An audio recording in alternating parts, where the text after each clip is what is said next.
স্নান সেরে উঠে লোকটি আমাকে সঙ্গে নিয়ে গ্রামের মধ্যে ঢুকে জঙ্গলে ঘেরা একটা পুরনো বাড়িতে ঢুকলো। বললে, আমার নাম নিবারণ চক্রবর্তী।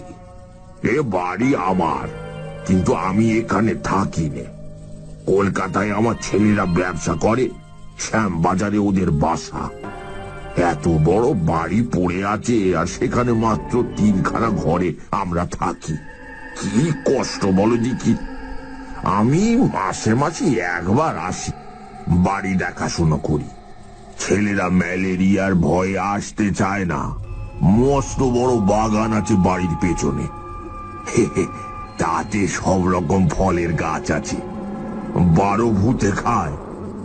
তুমি এখানে থাকবে? বললাম, হ্যাঁ, থাকতে পারি।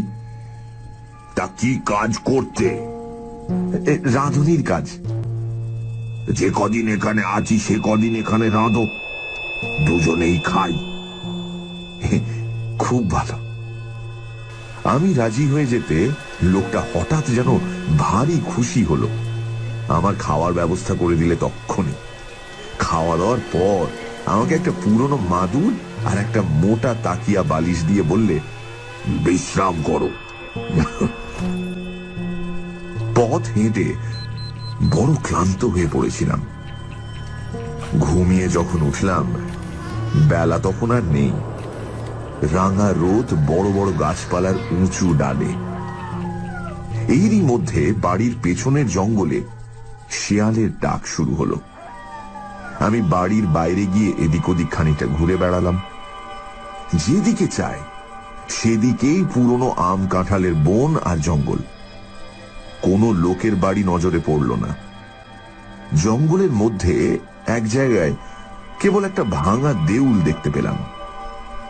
তার মধ্যে উঁকি মেরে দেখি শুধু চামচিকের আড্ডা।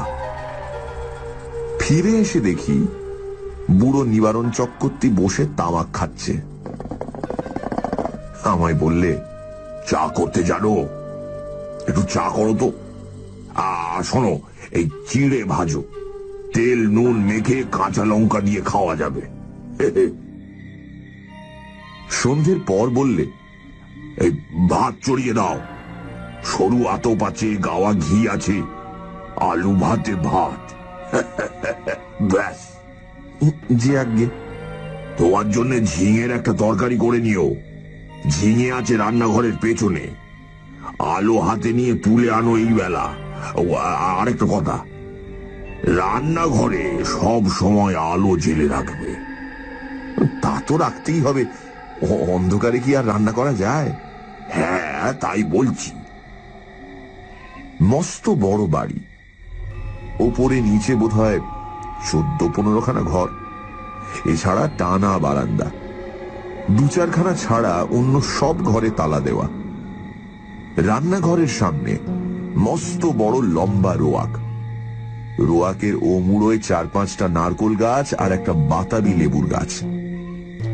ঝিঙে তুলতে হলে এই লম্বা রোয়াকের ও মুড়োয় গিয়ে আমায় উঠোনে নামতে হবে, তারপর ঘুরে রান্নাঘরের পেছন দিকে যেতে হবে। তখনও সম্পূর্ণ অন্ধকার হয়নি। আলোর দরকার নেই ভেবে আমি এমনি শুধু হাতেই ঝিঙে তুলতে গেলাম। বাবা, কি আগাছার জঙ্গল রান্নাঘরের পেছনে! বুনো ঝিঙে গাছ, যাকে ইঁটো গাছ বলে, অর্থাৎ এমনি বীজ পড়ে যে গাছ হয় তাই। অনেক ঝিঙে ফলেছে দেখে বেছে বেছে কচি ঝিঙে তুলতে লাগলাম। হঠাৎ আমার চোখে পড়ল একটি বউ মতো কে মেয়ে ছেলে আমার সামনাসামনি হাত 10 দূরে ঝোপের মধ্যে নিচু হয়ে আধ ঘোমটা দিয়ে আমারই মতো ঝিঙে তুলছে। দুবার আমি চেয়ে চেয়ে দেখলাম, তারপর পেছন ফিরে 7-8টা কচি ঝিঙে তুলে নিয়ে চলে আসবার সময় আরেকবার চেয়ে দেখলাম। দেখি বউটি তখনও ঝিঙে তুলছে।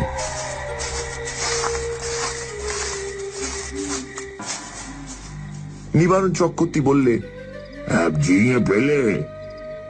আগে হ্যাঁ, অনেক ঝিঙে হয়ে আছে। আরেকজন কে তুলছিল? নিবারণ বিস্ময়ের সুরে বললে, কোথায়?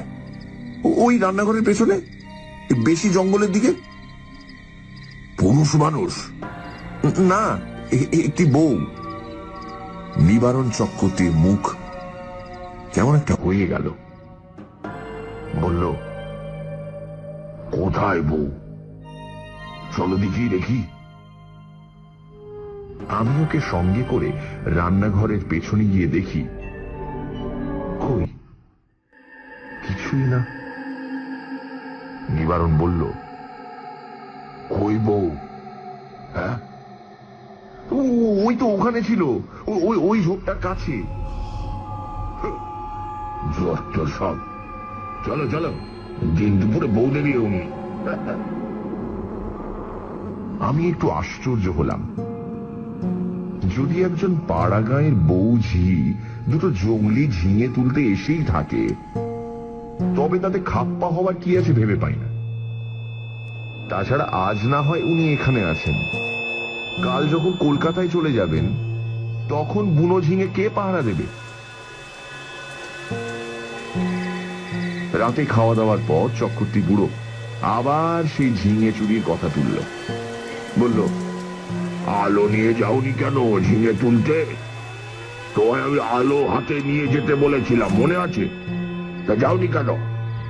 আমি বুঝলাম না তাতে কি দোষ হলো। বুড়োটা খিটখিটে ধরনের। বিনা আলোতে যখন সব আমি দেখতেই পাচ্ছি, এমনকি ঝিঙে চুরি করা বউকে পর্যন্ত, তখন আলো না নিয়ে গিয়ে দোষটা করেছি কি? বুড়ো বললে, না না, সন্ধ্যের পর সব সময় এই আলো কাছে রাখবে। কেন? তাই বলছি বলে। তোমার বয়স কত? 37-38 হবে। অনেক কম বয়স আমাদের চেয়ে। আমার এই হলে গিয়ে 63। যা বলি কান পেতে শোনো। আগে নিশ্চয়। রাতে শুয়ে আছি, ওপরের ঘরে কিসের যেন ঘটঘট শব্দ শুনে ঘুম ভেঙে গেল। জিনিসপত্র টানাটানির শব্দ। কে বা কারা যেন বাক্স বিছানা এখান থেকে ওখান নিয়ে যাচ্ছে, ভারী জিনিস সরাচ্ছে। বুড়ো কাল সকালে চলে যাবে কলকাতায়, তাই বোধহয় জিনিসপত্র গোছাচ্ছে। কিন্তু এত রাতে, বাবা, কি বাতিগ্রস্ত মানুষ রে বাবা। সকালে উঠে বুড়োকে বলতেই বুড়ো অবাক। আমি? হ্যাঁ, অনেক রাতে। ও হ্যাঁ, না, ঠিক ঠিক ঠিক। আমাকে বললেই হতো, আমি গুছিয়ে দিতাম। চক্রবর্তী বুড়ো আর কিছু না বলে চুপ করে গেল। বেলা 9টার মধ্যে আমি ডাল ভাত আর ঝিঙে ভাজা রান্না করলাম। খেয়ে দিয়ে পোটলা বেঁধে সে রওনা হলো কলকাতায়। যাবার সময় বারবার বলে গেল, নিজের ঘরের লোকের মতো থেকো ঠাকুর। পেয়ারা আছে, আম কাঁঠাল আছে, উৎকৃষ্ট পেঁপে আছে, তরি তরকারি পোতো আমার খাস জমি পড়ে আছে 3 বিঘে।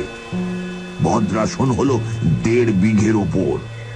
লোকের অভাবে জঙ্গল হয়ে পড়ে আছে। খাটো খাটো তরকারি উৎপন্ন করো, খাও, বেচো, আর তোমার নিজের বাড়ি ভাববে। দেখাশুনো করো, থাকো, ভাবনা নেই। আর একটা কথা। কি? চক্রবর্তী বুড়ো অকারণে সুরটা নামিয়ে নিয়ে বলল, কত লোকে আছে এমন ভাঙচি দেবে, কারো কথা শোনো না যেন। বাড়ি দেখাশোনা যেমন করবে, নিজের মতো থাকবে, কোনো কথায় কান দেবে না। গাছের ফল ফুলুরি তুমিই খাবে। 2টো ঘর খোলা রইল এই তোমার জন্যে। গেলাম গো। বুড়ো চলে গেল। আমাকে যেন আকাশে তুলে দিয়ে গেল। আরে, এত বড় বাড়ির বড় বড় 2খানা ঘর আমার ব্যবহারের জন্য রয়েছে। তাছাড়া বারান্দা, রান্নাঘর, রোয়াক এসব তো আছেই। বাড়িতে পাতকুয়ো, জলের কষ্ট নেই। শুকনো কাঠ যথেষ্ট, কাঠেরও কষ্ট নেই। 10টা টাকা আগাম দিয়ে গিয়েছে বুড়ো। প্রায় আধমনটাক সরু আতপ চালও আছে, আর গাছ ভরা আম কাঁঠাল। এই যেন ভগবানের দান আকাশ থেকে পড়ল হঠাৎ। সানডে সাসপেন্স শুনছেন বিভূতিভূষণ বন্দ্যোপাধ্যায় লেখা মায়া। এক গরিব ব্রাহ্মণ চাকরির খোঁজে এক পাড়া গায়ে এসেছে। সেখানে তার দেখা নিবারণ চক্রবর্তীর সঙ্গে। নিবারণ তাকে ও নিজের খালি বাড়িতে নিয়ে গেল, আর ব্রাহ্মণকে রাঁধুনির কাজ দিল, আর বলল বাড়িটার দেখাশোনা করতে। গল্পের কথক মানে এই রাঁধুনি বামুন নিবারণ চক্রবর্তীর কথা মতো বাড়ির পেছন থেকে ঝিঙে তুলতে গেল। আগাছার জঙ্গলে ঢুকে সে দেখল একটি বউ ঝিঙে তুলতে এসেছে। রাতে ওপরের ঘর থেকে শোনা গেল ভারী জিনিসপত্র টানাটানি শব্দ। পরের দিন সকালে বুড়ো নিবারণ চক্রবর্তী চলে যাওয়ার আগে বলে গেল বামুন যেন লোকজনের আজে বাজে কথায় কান না দেয়। বামুন এত বড় বাড়ি, ফল সবজির বাগান ইত্যাদি দেখে হাতে চাঁদ পেল। তারপর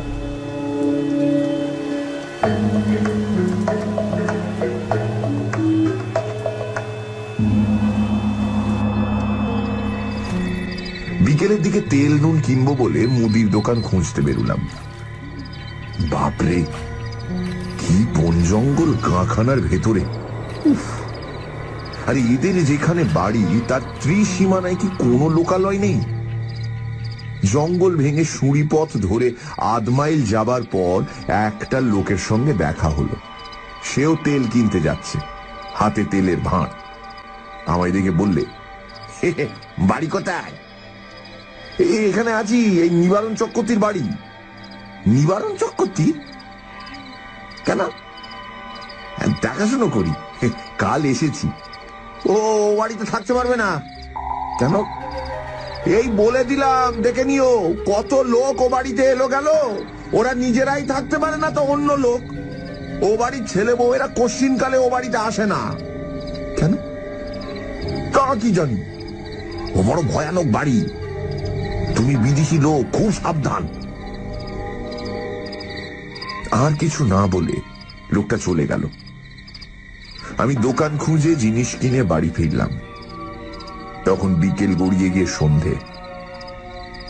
দূর থেকে জঙ্গলের মধ্যেকার পুরনো উঁচু দোতলা বাড়িখানা দেখে আমার বুকের ভেতরটা ছাত করে উঠল। সত্যি, বাড়িখানার চেহারা কিরকম যেন একটা জীবন্ত জীব আমার মতন ছোট্ট একটা মানুষকে যেন গিলে ফেলবার জন্য হাত বাড়িয়ে এগিয়ে আসছে। আচ্ছা, এরকম চেহারা কেন? কিছু না, ওই লোকটা আমার মন খারাপ করার জন্য দায়ী। আমি যখন তেল নুন কিনতে যাই তখন আমার মনে দিব্যি ফুর্তি ছিল। হঠাৎ এমন হওয়ার কারণ হচ্ছে ওই লোকটার ভয় দেখানো কথাবার্তা। গায়ে পড়ে অত হিত করবার দরকার কি ছিল বাবু তোমার? চক্রবর্তী বুড়ো তো বলেই গিয়েছে, কত লোক কত কথা যে বলবে, কারুর কথায় কান দিও না। কিছু না, গাছপালার ফুল ফুলুরি গাঁয়ের লোক চুরি করে খায় কিনা? বাড়িতে একজন পাহারাদার বসালে লুটপাট করে খাওয়ার ব্যাঘাত হয়, সেই জন্যই ভয় দেখানো। যেমন ওই বউটি কাল সন্ধ্যেবেলা ঝিঙে চুরি করছিল। অনেক দিন এমন আরামে থাকিনি। বিনা খাটুনিতে পয়সা রোজগারের এমন সুযোগ জীবনে কখনো ঘটেনি। নিজের জন্য শুধু 2টো রান্না, মিটে গেল কাজ। সকাল সকাল রান্না সেরে নিয়ে নিচের বড় রোয়াকে বসে আপন মনে গান গাইতে লাগলাম। এত বড় বাড়ির আমি মালিক, কারো কিছু বলবার নেই আমাকে, যা খুশি করব। হঠাৎ ভয়ানক আশ্চর্য হয়ে গেলাম। দোতলার নালির মুখ দিয়ে পড়তে লাগলো জল, যেমন ওপরের বারান্দাতে কেউ হাত পা ধুলে জল পড়ে। বেশ মোটা ধারায় জল পড়তে লাগলো। তখনই আমি উঠে রোয়াকের ধারে দাঁড়িয়ে দোতলার বারান্দার দিকে চেয়ে দেখলাম তখনও জল পড়ছে, সমানে মোটা ধারায়। ওপরের সিঁড়ির দরজায় তালা দেওয়া, চাবি চক্রবর্তী মশাই নিয়ে গিয়েছেন, সুতরাং দোতলায় যাওয়ার তো কোনো উপায় আমার জানা নেই। তাহলে এই জল কোথা থেকে পড়ছে? মিনিট 10 পড়ার পর জলের ধারা বন্ধ হয়ে গেল। আমার মনে হলো চক্রবর্তী মশাই বোধহয় কোনো কলসি বা ঘড়াতে জল রেখে দিয়েছিলেন ওপরের বারান্দাতে, সেই কলসি কোনো একভাবে উল্টে পড়ে গিয়ে থাকবে। নিশ্চয়ই তাই, তাছাড়া জল আসবে কোথা থেকে? একটু পরে গিয়ে শুয়ে পড়লাম। আলো নিভিয়ে শুয়ে পড়বার সঙ্গে সঙ্গে আমার চোখে ঘুম জড়িয়ে এলো। অনেক রাতে একবার ঘুম ভেঙে গেল। জানলা দিয়ে সুন্দর জ্যোৎস্না এসে পড়েছে বিছানায়। কি একটা ফুলের গন্ধ পাচ্ছি, বেশ সুবাস কিন্তু ফুলের। কি ফুল? ঘুমের ঘরেই ভাবছি এমন কোন সুগন্ধওয়ালা ফুল তো বাড়ির কাছাকাছি দেখিনি। তড়াক করে লাফিয়ে উঠলাম। ওকে, জানলার সামনে দিয়ে একটি বউ চলে গেল রোয়াকে বেয়ে।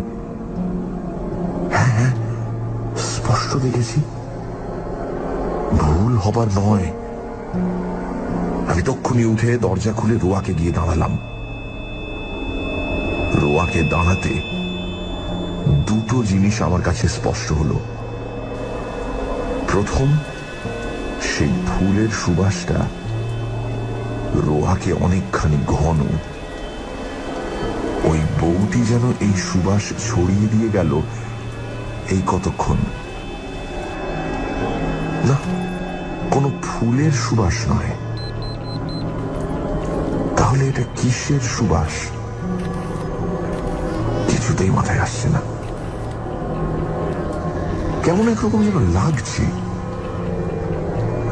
একরকম নেশার মতো। বাইরে কেন এসেছি? ও, কি একটি বউ রোয়াকে বেয়ে খানিক আগে চলে গিয়েছিল, সেই ছড়িয়ে গেছে এই তীব্র সুবাস। কিন্তু কোনো দিকে নেই তো সে। গেল কোথায়? সেই রাতে সেই পর্যন্ত। কতক্ষণ পরে ঘরে এসে শুয়ে ঘুমিয়ে পড়লাম। সকালে উঠে মনে হলো সব স্বপ্ন। মনটা বেশ হালকা হয়ে গেল। কাজকর্মে ভালো করে মন দিলাম। বন জঙ্গল কেটে কিভাবে তরিতরকারি চাষ করব সেই আলোচনা করতে লাগলাম মনের মধ্যে। একটা অসুবিধে এখানে থাকবার, বড্ড একা থাকতে হয়। কাছাকাছি যদি একঘর লোকও থাকতো তো এতটা কষ্ট হতো না। কথা বলবার একটা লোক নেই, এই হলো মহা কষ্ট। সেদিন দুপুরে একটা ঘটনা ঘটল। আমি ভাত নামিয়ে হাঁড়ি রাখতে যাচ্ছি, এমন সময় দোতলার বারান্দাতে অনেক লোক যেন একসঙ্গে হেসে উঠল।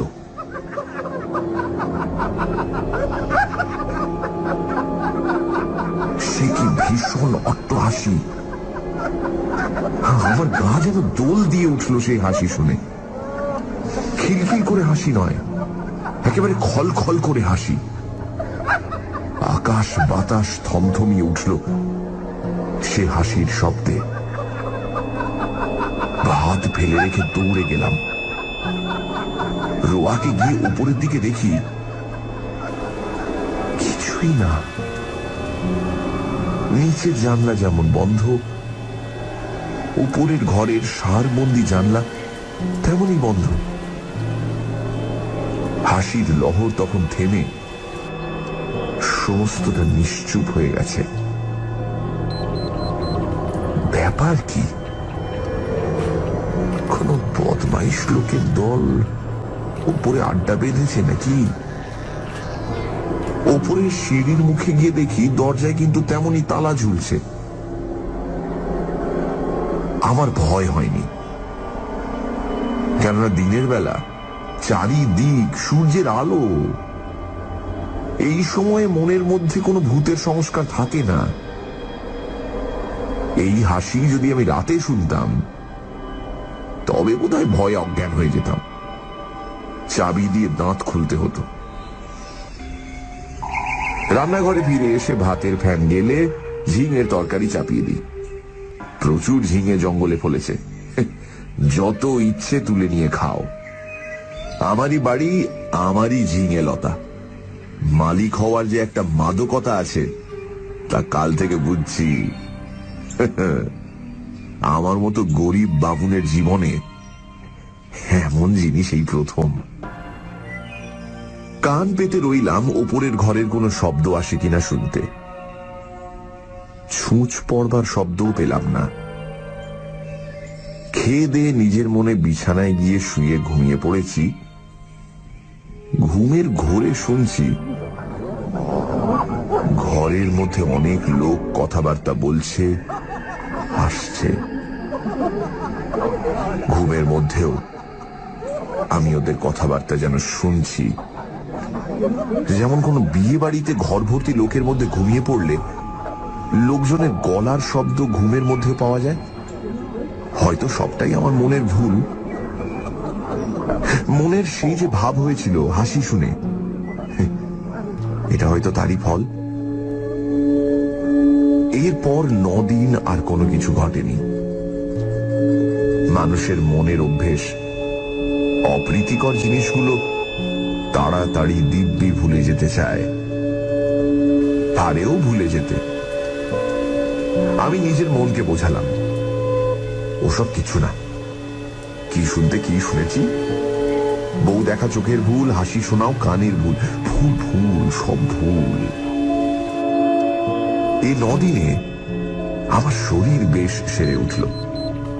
খাই দাই আর শুধু ঘুমোই, কাজকর্ম তো কিছুই নেই। কেমন একরকমের কুড়েমি পেয়ে বসেছে আমাকে। আমি সাধারণত খুব খাটিয়ে লোক, শুয়ে বসে থাকতে একদম ভালোবাসি না। কিন্তু অনেক দিন ধরে অতিরিক্ত খাটুনির ফলে কেমন একরকমের অবসাদ এসে গেছে। শুধুই আরাম করতে চায়। 9 দিনের দিন বিকেলে মনে হলো রান্নাঘরের পেছনে সেই ঝিঙের জঙ্গলটা কেটে একটু পরিষ্কার করি। ঝিঙের লতাগুলো বাঁচিয়ে অবশ্য। ওখানে ঝালের চারা পুঁতব। আর একটা চাল কুমড়োর এঁটো লতা হয়েছে এই জঙ্গলের মধ্যে, সেটা বাঁশের কঞ্চি দিয়ে রান্নাঘরের ছাদে উঠিয়ে দেব। এ বাড়িতে কাজ করে সুখ আছে, কেননা দা, কোদাল, কাস্তে, নিড়েন, শাবল, কুড়ুল সব সব মজুদ আছে। ঘরের কোণে একটা হাত করাত পর্যন্ত। অল্প কিছুক্ষণ মাত্র কাজ করেছি, আধ ঘন্টাও হবে না। হঠাৎ দেখি সেই বউটি আবার ঝিঙে তুলতে এসেছে। নিচু হয়ে ঝোপের মধ্যে ঝিঙে তুলছে। সঙ্গে সঙ্গে দোতলার ঘরগুলোর মধ্যে এক মহা কলরব শুরু হলো। অনেকগুলো লোক, আন্দাজ 50 একসঙ্গে যেন হই হই করে উঠল। সব দরজা জানলা যেন একটা ঝড়ের ঝাপটা লেগে একসঙ্গে খুলে গেল। বোম কাটা ফেলে আমি উপর দিকে চেয়ে দেখলাম। সামনের রোয়াকে এসে দাঁড়ালাম। কই, একটা দরজা জানলার কপাটও তো খোলেনি দোতলা। যেমন ছিল তেমনি আছে। ব্যাপার কি? এই বাড়িটার মৃগী রোগ আছে নাকি? মাঝে মাঝে এমন বিকট চিৎকার ওঠে কেন? এবার তো ভুল হবার কোনো কথা নয়। সম্পূর্ণ সুস্থ মনে কাজ করতে করতে এই চিৎকার আমি শুনেছি, এই মাত্র শুনেছি। এখন আমার চারিদিক নিঃশব্দ, কোনো দিকে কোনো শব্দ নেই। সেই বউটি আবার ঝিঙে তুলতে এসেছে এই গোলমালের মধ্যে। দৌড়ে গেলাম রান্নাঘরের পেছনে, সেখানেও কেউ নেই। সেদিন রাতে একটা ঘটনা ঘটল, ভারী মজার ঘটনা বটে। খেয়ে দিয়ে সবে শুয়েছি, সামান্য একটু ঘুম এসেছে। এমন সময় কিসের শব্দে ঘুমটা ভেঙে গেল। চেয়ে দেখি আমার বিছানার চারিপাশে অনেক লোক জড়ো হয়েছে। তাদের সবারই মাথায় লাল পাগড়ি, হাতে ছোট ছোট লাঠি। আশ্চর্যের বিষয়, সকলেরই মুখ দেখতে একরকম। একই লোক, যেন 50টা হয়ে আছে। এরকম মনে হয় প্রথমটা। অনেকগুলো আয়নাতে যেন একটা মুখই দেখছি। কে যেন বলে উঠল, আমাদের মধ্যে আজ কে যেন এসেছে। একজন তার উত্তর দিল, এখানে একজন পৃথিবীর লোকের বাড়ি আছে অনেক দিন থেকে। আমি দেখিনি বাড়িটা, তবে শুনেছি যারা দেখতে জানে তারা বলে সেই বাড়ির মধ্যে একটা লোক রয়েছে। সব মিথ্যে, সব মিথ্যে। কোথায় বাড়ি? আমরা কেউ দেখিনি। তবে এসো আমরা নাচ আরম্ভ করি।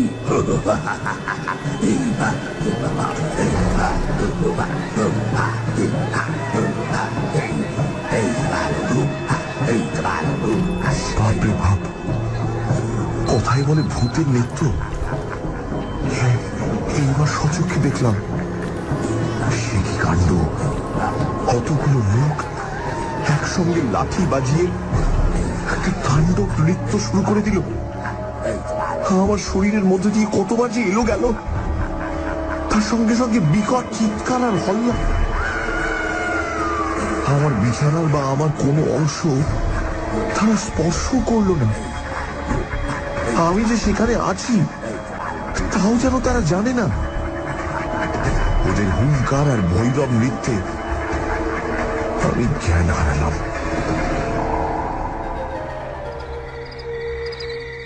যখন জ্ঞান হলো, তখন শেষ রাতের জ্যোৎস্না খোলা জানলা দিয়ে এসে বিছানায় পড়েছে। সেই ফুলের মিষ্টি গন্ধ ঘরের ঠান্ডা বাতাসে। আমি আধ অচেতন ভাবে জানলার বাইরে জ্যোৎস্না মাখা গাছপালার দিকে চেয়ে রইলাম। কতক্ষণ পরে জানি না, ভোর হয়ে গেল। বিছানা ছেড়ে উঠে দেখি ঘুমের কোনো ব্যাঘাত হয়নি। ভালো ঘুম হলে শরীর যেমন ঝরঝরে আর সুস্থ হয়, ঠিক সেরকমই বোধ করছি। তবে সে ভূতের নাচ কে দেখেছিল? সে নাচ কি তবে ভুল? খেয়ে দে পরম আরামে শুয়ে ঘুমিয়ে পড়ে স্বপ্ন দেখেছি? তাই যদি হয়, তবে এই শেষ রাতে ঠান্ডা বাতাসে যে ফুলের গন্ধ পেয়েছি, সেটা কোথা থেকে এলো? সেই বউটি যখন চলাফেরা করে, তখনই অমন গন্ধ ছড়ায় বাতাসে। গন্ধটা ভুল হতে পারে না। এখনো সেই গন্ধ আমার নাকে লেগে রয়েছে। কোনো অজানা বন ফুলের সুবাস হয়তো। তাই হবে। গিয়েছি দোকানে। দোকানি বললে, কিরকম আছো বলি, কিছু দেখছো নাকি? না। শুনছো কিছু? না। তুমি দেখছি সাধু লোক, টুকটাক জানো নাকি ভূতের মন্তর? তেল দাও, চলে যাই, ওসব বাজে কথা রাখো। আচ্ছা, একটা মেয়েকে ওখানে কোনোদিন দেখোনি? এক বউ মতো কোনো গন্ধ টন্ধ পাওনি? হ্যাঁ, কিসের গন্ধ? জানে না জান, কোন ফুলের সুগন্ধ? না। খুব বেঁচে গিয়েছো তুমি। তোমার আগে যারা ওখানে থাকতো তারা সবাই একটি বউকে দেখতো ওখানে প্রায়। এমন হতো শেষে ও বাড়ি ছেড়ে তারা নড়তে চাইতো না। তারপর রোগা হয়ে দিন দিন শুকিয়ে শেষ পর্যন্ত মারা যেত। দুটি লোকের এইরকম হয়েছে এই পর্যন্ত। ওই বাড়িতে ভূতের আড্ডা। ভূতে লোককে পাগল করে দেয়। তাদের কাণ্ডজ্ঞান থাকে না। এমন ভালো লাগে এই বাড়ি, না খেয়ে না দিয়ে ওইখানে পড়ে থাকে, ছেড়ে যেতে চায় না। তুমি দেখছি ভূতের মন্তর জানো। আমরা তো ও বাড়ি ত্রিসীমানায় হয়নি। মাথা খারাপ করে দেয় সাধারণ মানুষের। তেল নিয়ে চলে এলাম। ভাবতে ভাবতে এলাম, মাথা খারাপ হওয়ার সূত্রপাত আমারও হলো নাকি? বাড়ির সীমানায় পা না দিতেই আমারও মনে হলো, না, ধুর, ও সব ভুল। পরম সুখে আছি, এইসব ছেড়ে কোথায় যাব? বেশ আছি, খাসা আছি, তোফা আছি। সেই থেকে আজ 2 বছর পড়ে আছি এই বাড়িতে। চক্রবর্তী মশাই মাইনে টাইনে কিছুই দেয় না, তাতে আমারও কিছু আসে যায় না। বাড়ি দেখাশুনো করি, বেগুন কলা বেচি, দিন রাত ওদের নৃত্য দেখি, ওদের মধ্যেই বাস করি। এক পাও যায়নি এই বাড়ি ছেড়ে।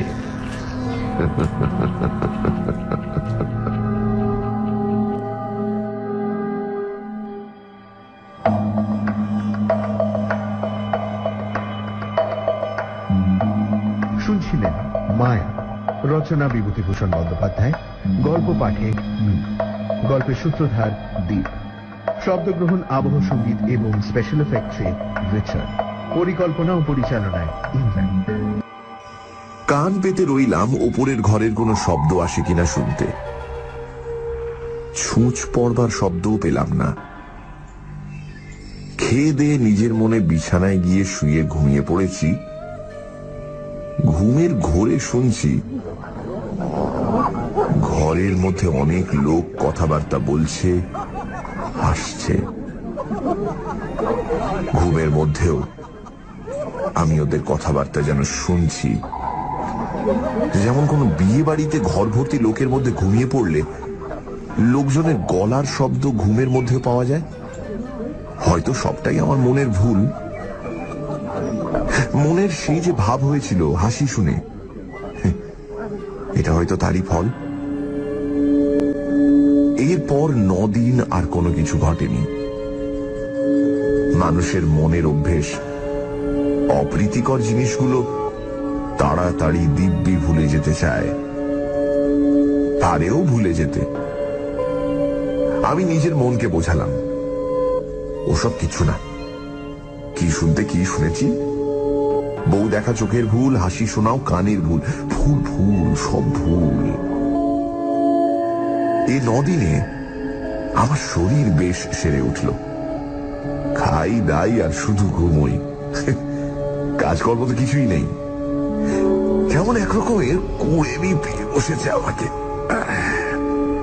আমি সাধারণত খুব খাটিয়ে লোক, শুয়ে বসে থাকতে একদম ভালোবাসি না। কিন্তু অনেক দিন ধরে অতিরিক্ত খাটুনির ফলে কেমন একরকমের অবসাদ এসে গেছে, শুধুই আরাম করতে ইচ্ছা হয়। নদিনের দিন বিকেলে মনে হলো রান্নাঘরের পেছনে সেই ঝিঙের জঙ্গলটা কেটে একটু পরিষ্কার করি। ঝিঙের লতাগুলো বাঁচিয়ে অবশ্য। ওখানে ঝালের চারা পুঁতব। আর একটা চাল কুমড়োর এঁটো লতা হয়েছে এই জঙ্গলের মধ্যে, সেটা বাঁশের কঞ্চি দিয়ে রান্নাঘরের ছাদে উঠিয়ে দেব। এ বাড়িতে কাজ করে সুখ আছে, কেননা দা, কোদাল, কাস্তে, নিড়েন, শাবল, কুড়ুল সব সব মজুত আছে। ঘরের কোণে একটা হাত করাত পর্যন্ত। অল্প কিছুক্ষণ মাত্র কাজ করেছি, আধ ঘন্টাও হবে না। হঠাৎ দেখি সেই বউটি আবার ঝিঙে তুলতে এসেছে। নিচু হয়ে ঝোপের মধ্যে ঝিঙে তুলছে। সঙ্গে সঙ্গে দোতলার ঘরগুলোর মধ্যে এক মহা কলরব শুরু হলো। অনেকগুলো লোক, আন্দাজ 50 একসঙ্গে যেন হই হই করে উঠল। সব দরজা জানলা যেন একটা ঝড়ের ঝাপটা লেগে একসঙ্গে খুলে গেল। বোম কাটা ফেলে আমি ওপর দিকে চেয়ে দেখলাম, সামনের রোয়াকে এসে দাঁড়ালাম। কই, একটা দরজা জানলার কপাটও তো খোলেনি দোতলা। যেমন ছিল তেমনি আছে। ব্যাপার কি? এই বাড়িটার মৃগী রোগ আছে নাকি? মাঝে মাঝে এমন বিকট চিৎকার ওঠে কেন? এবার তো ভুল হবার কোনো কথা নয়। সম্পূর্ণ সুস্থ মনে কাজ করতে করতে এই চিৎকার আমি শুনেছি, এই মাত্র শুনেছি। এখন আবার চারিদিক নিঃশব্দ, কোনো দিকে কোনো শব্দ নেই। সেই বউটি আবার ঝিঙে তুলতে এসেছে এই গোলমালের মধ্যে। দৌড়ে গেলাম রান্নাঘরের পেছনে, সেখানেও কেউ নেই। সেদিন রাতে একটা ঘটনা ঘটল, ভারী মজার ঘটনা বটে। খেয়ে দিয়ে সবে শুয়েছি, সামান্য একটু ঘুম এসেছে। এমন সময় কিসের শব্দে ঘুমটা ভেঙে গেল। চেয়ে দেখি আমার বিছানার চারিপাশে অনেক লোক জড়ো হয়েছে। তাদের সবারই মাথায় লাল পাগড়ি, হাতে ছোট ছোট লাঠি। আশ্চর্যের বিষয়, সকলেরই মুখ দেখতে একরকম। একই লোক, যেন 50টা হয়ে আছে। এরকম মনে হয় প্রথমটা। অনেকগুলো আয়নাতে যেন একটা মুখই দেখছি। কে যেন বলে উঠল, আমাদের মধ্যে আজ কে যেন এসেছে। একজন তার উত্তর দিল, এখানে একজন পৃথিবীর লোকের বাড়ি আছে অনেক দিন থেকে। আমি দেখিনি বাড়িটা, তবে শুনেছি। যারা দেখতে জানে তারা বলে সেই বাড়ির মধ্যে একটা লোক রয়েছে। সব মিথ্যে, সব মিথ্যে। কোথায় বাড়ি? আমরা কেউ দেখিনি। তবে এসো, আমরা নাচ আরম্ভ করি।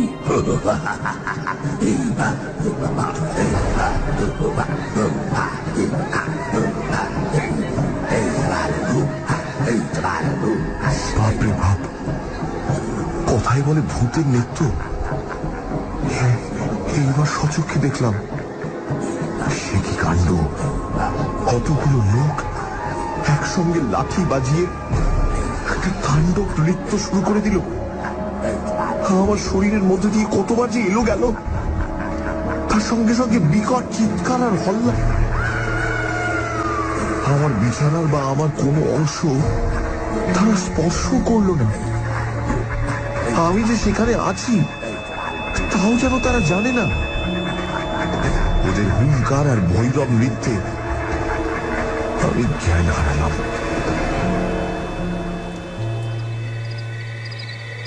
যখন জ্ঞান হলো তখন শেষ রাতের জ্যোৎস্না খোলা জানলা দিয়ে এসে বিছানায় পড়েছে সেই ফুলের মিষ্টি গন্ধ ঘরের ঠান্ডা বাতাসে। আমি আধ অচেতন ভাবে জানলার বাইরে জ্যোৎস্না মাখা গাছপালার দিকে চেয়ে রইলাম। কতক্ষণ পরে জানি না ভোর হয়ে গেল। বিছানা ছেড়ে উঠে দেখি ঘুমের কোনো ব্যাঘাত হয়নি। ভালো ঘুম হলে শরীর যেমন ঝরঝরে আর সুস্থ হয় ঠিক সেরকমই বোধ করছি। তবে সে ভূতের নাচ কে দেখেছিল? সে নাচ কি তবে ভুল? খেয়ে দে পরম আরামে শুয়ে ঘুমিয়ে পড়ে স্বপ্ন দেখেছি? তাই যদি হয় তবে এই শেষ রাতে ঠান্ডা বাতাসে যে ফুলের গন্ধ পেয়েছি সেটা কোথা থেকে এলো? সেই বউটি যখন চলাফেরা করে তখনই অমন গন্ধ ছড়ায় বাতাসে। গন্ধটা ভুল হতে পারে না। এখনো সেই গন্ধ আমার নাকে লেগে রয়েছে। কোনো অজানা বন ফুলের সুবাস হয়তো। তাই হবে। তেল কিনতে গিয়েছি দোকানে। দোকানি বললে, কিরকম আছো? বলি, কিছু দেখছো নাকি? না। শুনছো কিছু? না। তুমি দেখছি সাধু লোক, টুকটাক জানো নাকি ভূতের মন্ত্র? তেল দাও, চলে যাই, ওসব বাজে কথা রাখো। আচ্ছা, একটা মেয়েকে ওখানে কোনোদিন দেখোনি? এক বউ মতো কোনো গন্ধ টন্ধ পাওনি? হ্যাঁ, কিসের গন্ধ? জানে না জান, কোন ফুলের সুগন্ধ না। খুব বেঁচে গিয়েছো তুমি। তোমার আগে যারা ওখানে থাকতো তারা সবাই একটি বউকে দেখতো ওখানে প্রায়। এমন হতো শেষে ও বাড়ি ছেড়ে তারা নড়তে চাইতো না। তারপর যোগা হয়ে দিন দিন শুকিয়ে শেষ পর্যন্ত মারা যেত। দুটি লোকের এইরকম হয়েছে এই পর্যন্ত। ওই বাড়িতে ভূতের আড্ডা। ভূতে লোককে পাগল করে দেয়। তাদের কাণ্ড জ্ঞান থাকে না। এমন ভালো লাগে এই বাড়ি। না খেয়ে না দিয়ে ওইখানে পড়ে থাকে, ছেড়ে যেতে চায় না। তুমি দেখছি ভূতের মন্ত্র জানো। আমরা তো ও বাড়ি ত্রিসীমানায় হয়নি। মাথা খারাপ করে দেয় সাধারণ মানুষের। তেল নিয়ে চলে এলাম। ভাবতে ভাবতে এলাম মাথা খারাপ হওয়ার সূত্রপাত আমারও হলো নাকি। বাড়ির সীমানায় পা না দিতেই আমারও মনে হলো, না, ও সব ভুল। পরম সুখে আছি, এইসব ছেড়ে কোথায় যাব? বেশ আছি, খাসা আছি, তোফা আছি। সেই থেকে আজ 2 বছর পড়ে আছি এই বাড়িতে। চক্রবর্তী মশাই মাইনে টাইনে কিছুই দেয় না, তাতে আমারও কিছু আসে যায় না।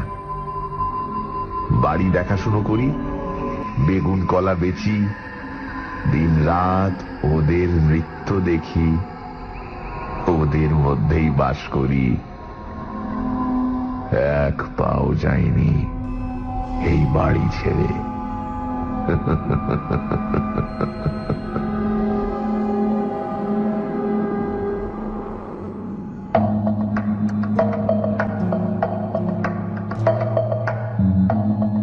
শুনছিলেন মায়া, রচনা বিভূতিভূষণ বন্দ্যোপাধ্যায়, গল্প পাঠে গল্পের সূত্রধার দীপ, শব্দগ্রহণ, আবহ সঙ্গীত এবং স্পেশাল এফেক্টসে রিচার্ড, পরিকল্পনা ও পরিচালনায় ইন্দ্রাণ। সেই ফুলের মিষ্টি গন্ধ ঘরের ঠান্ডা বাতাসে আমি আধ অচেতন ভাবে জানলার বাইরে জ্যোৎস্না মাখা গাছপালার দিকে চেয়ে রইলাম। কতক্ষণ পরে জানি না ভোর হয়ে গেল। বিছানা ছেড়ে উঠে দেখি ঘুমের কোনো ব্যাঘাত হয়নি। ভালো ঘুম হলে শরীর যেমন ঝরঝরে আর সুস্থ হয়, ঠিক সেরকমই বোধ করছি। তবে সে ভূতের নাচ কে দেখেছিল? সে নাচ কি তবে ভুল? খেয়ে দে পরম আরামে শুয়ে ঘুমিয়ে পড়ে স্বপ্ন দেখেছি? তাই যদি হয়, তবে এই শেষ রাতে ঠান্ডা বাতাসে যে ফুলের গন্ধ পেয়েছি, সেটা কোথা থেকে এলো? সেই বউটি যখন চলাফেরা করে তখনই অমন গন্ধ ছড়ায় বাতাসে। গন্ধটা ভুল হতে পারে না। এখনো সেই গন্ধ আমার নাকে লেগে রয়েছে। কোনো অজানা বন ফুলের সুবাস হয়তো। তাই হবে। তেল কিনতে গিয়েছি দোকানে। দোকানি বললে, কিরকম আছো? বলি, কিছু দেখছো নাকি? না। শুনছো কিছু? না। তুমি দেখছি সাধু লোক, টুকটাক জানো নাকি ভূতের মন্ত্র? তেল দাও, চলে যাই, ওসব বাজে কথা রাখো। আচ্ছা, একটা মেয়েকে ওখানে কোনোদিন দেখোনি? এই বউ মতো কোনো গন্ধ টন্ধ পাওনি? হ্যাঁ, কিসের গন্ধ? জানে না জান, কোন ফুলের সুগন্ধ না। খুব বেঁচে গিয়েছো তুমি। তোমার আগে যারা ওখানে থাকতো তারা সবাই একটি বউকে দেখতো ওখানে প্রায়। এমন হতো শেষে ও বাড়ির ছেলে তারা মরতে চাইতো না। তারপর রোগা হয়ে দিন দিন শুকিয়ে শেষ পর্যন্ত মারা যেত। দুটি লোকের এইরকম হয়েছে এ পর্যন্ত। ওই বাড়িতে ভূতের আড্ডা। ভূতে লোককে পাগল করে দেয়। তাদের কাণ্ডজ্ঞান থাকে না। এমন ভালো লাগে এই বাড়ি। না খেয়ে না দিয়ে ওইখানে পড়ে থাকে, ছেড়ে যেতে চায় না। তুমি দেখছি ভূতের মন্ত্র জানো। আমরা তো ও বাড়ি ত্রিসীমানায় যাইনি। মাথা খারাপ করে দেয় সাধারণ মানুষের। তেল নিয়ে চলে এলাম। ভাবতে ভাবতে এলাম, মাথা খারাপ হওয়ার সূত্রপাত আমারও হলো নাকি? বাড়ির সীমানায় পা না দিতেই আমারও মনে হলো, না, ও সব ভুল। পরম সুখে আছি। এইসব ছেড়ে কোথায় যাব? বেশ আছি, খাসা আছি, তোফা আছি। সেই থেকে আজ 2 বছর পড়ে আছি এই বাড়িতে। চক্রবর্তী মশাই মাইনে টাইনে কিছুই দেয় না, তাতে আমারও কিছু আসে যায় না। বাড়ি দেখাশুনো করি, বেগুন কলা বেচি, দিন রাত ওদের নৃত্য দেখি, ওদের মধ্যেই বাস করি। এক পাও যায়নি এই বাড়ি ছেড়ে।